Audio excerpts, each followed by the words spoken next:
Hey guys, okay, thanks for joining me today on the YouTube channel. I'm Laura Lawrence of Food Prude up here in northern Michigan, homesteader above the 45th parallel, where we grow and raise at least 85% of our own food. So thanks for being here with me today. We are going to be talking all about seeds, and I'm going to be sharing with you what types of seeds are the best ones to buy, where to buy them from, and sharing with you my favorite varieties as well. So the first thing we need to do is determine what seeds do I actually need to buy, because there's a lot out there. There's a lot of online companies. There's obviously a ton at all your small stores and your big box stores and your cheap dollar stores and stuff like that. So we're going to talk about the ones I don't recommend first, and then we'll go to the ones that I recommend. So the ones that I don't recommend are anything from the dollar store, or the $1.25 store, whatever, all those little cheap seed packets with unknown names. They are sourced from gosh only knows where. Their germination rate is usually pretty freaking low, so you're just wasting your money. And you're not getting a high quality seed or nutritional value or anything like that, in my opinion. There are also all your ones at your big box stores that are, so the ones that are not marked heirloom or organic, they're usually like this. They're not marked that. They're like an F1, and they are a hybrid seed. And it's not a super Frankenstein method hybrid seed like in a lab, but to me it's not true to type. It's not exactly what God intended, so I don't like those. But what happens is you got two zucchinis. They take the best trait out of this one, the best trait out of that one, and put it together in a lab to create this perfect zucchini, kind of like that myth at the grocery store where everything looks perfect and waxy and green, and they're not, it's real, but it's not real. Like my garden the tomatoes have the spots on them, the zucchinis, I accidentally broke off the stem, whatever, you can go on and on. It's like the grocery store myth. So what happens with that hybrid seed that you have here, that first year, it'll be totally fine and edible and everything like that. But if you were to seed save from it, which I am always a big preacher on, you need to learn how to seed save. If you were to plant that seed, it's going to then revert back to one of its parents and may definitely have an undesirable trait. It could go back to something completely wonky, and it's not going to be what you thought it was going to be. So it's kind of useless, basically. So you're thinking, thanks for the help, Laura. Now what do I do? You're going to want to get my favorite seeds, which are heirloom seeds. These are your true to type forms of seeds. They are passed down from generations.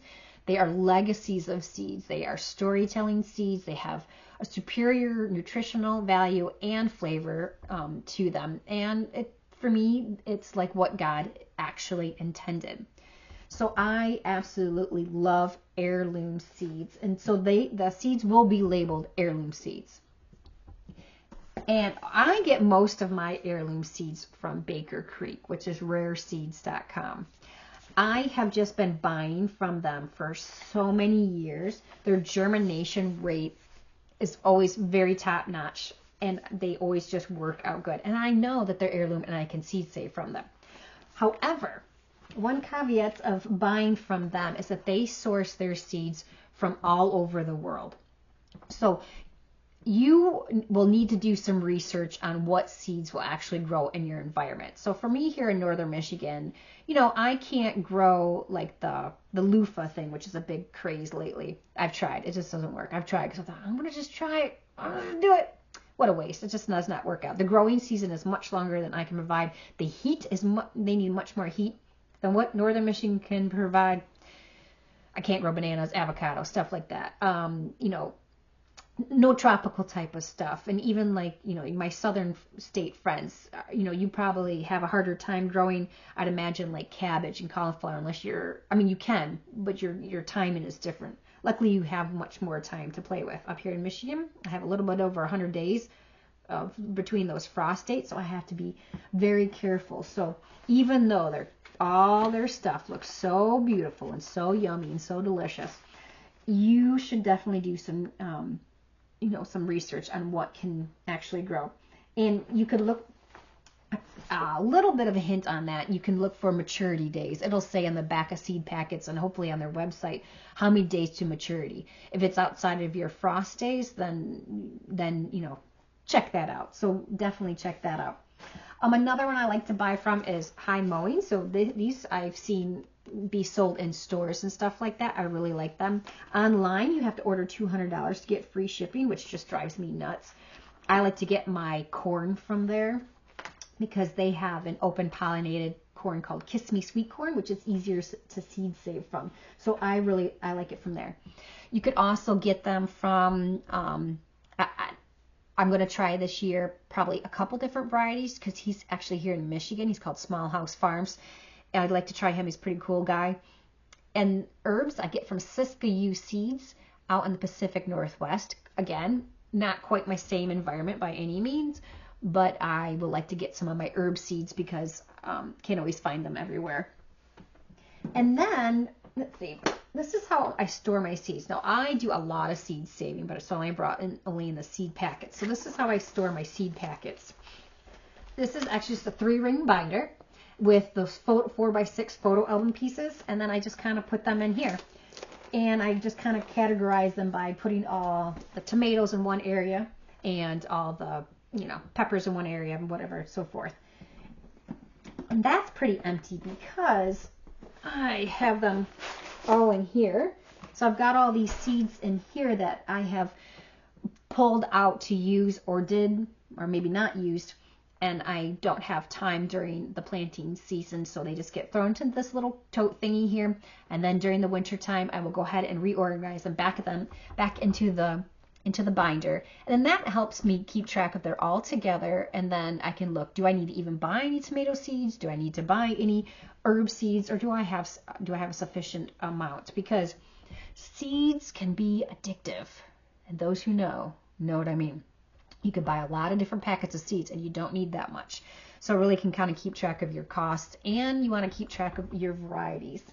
Which brings me to this here. This is my garden journal. This is actually a printed garden journal that anybody who pre-ordered my Seed to Plate book is going to get. But you can recreate this garden journal, or you can buy it separate, totally up to you guys, into a regular journal. And this is what I have been doing for many, many years with really bad handwriting. So I decided when I was creating my book, since I'm always talking about, you know, paying attention to your garden and keeping track of everything, because that's how you learn, I took exactly what I do in my garden journal and I put it in this book here.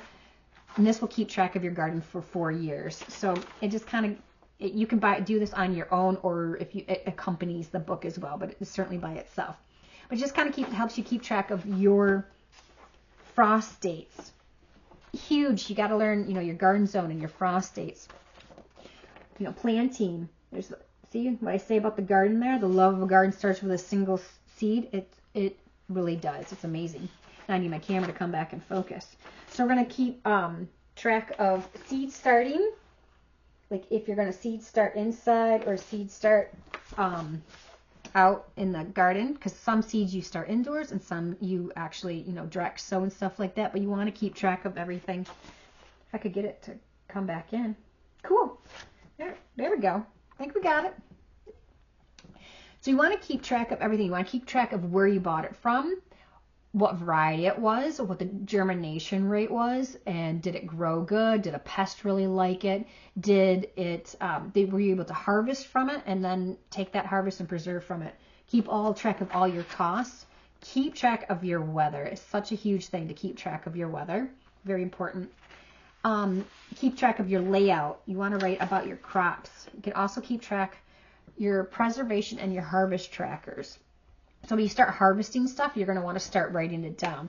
Mine always takes up a lot of space, but I'm growing a massive amount of stuff. But it's really good to keep track of at least your first of all your stuff, because then you can go back in subsequent years and say, when should that zucchini be here, and why is it not here if it's running late? Or I thought it should be here by now, and then you look and you're like, oh no, it still has 3 more weeks.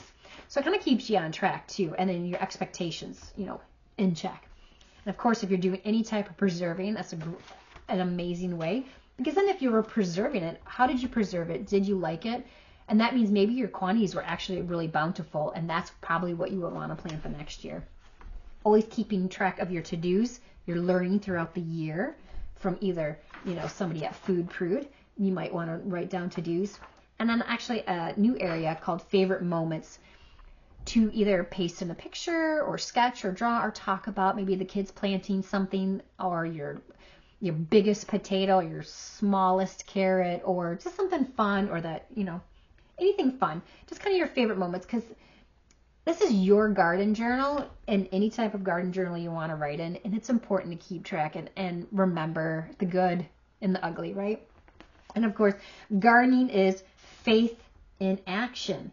He which soweth bountifully shall reap also bountifully. 2 Corinthians. So true. So then, and then it just goes on for the next 3 years like that. So I got this book in. I wanted to share that with you. Share that about, what seeds that I really like. If you have your favorites as well, put like what area you're in and what your favorites of a variety is, because this is a YouTube channel, so that's, it's going to everybody. And then we can help each other and learn from each other, because there's like, a bazillion different varieties of everything out there.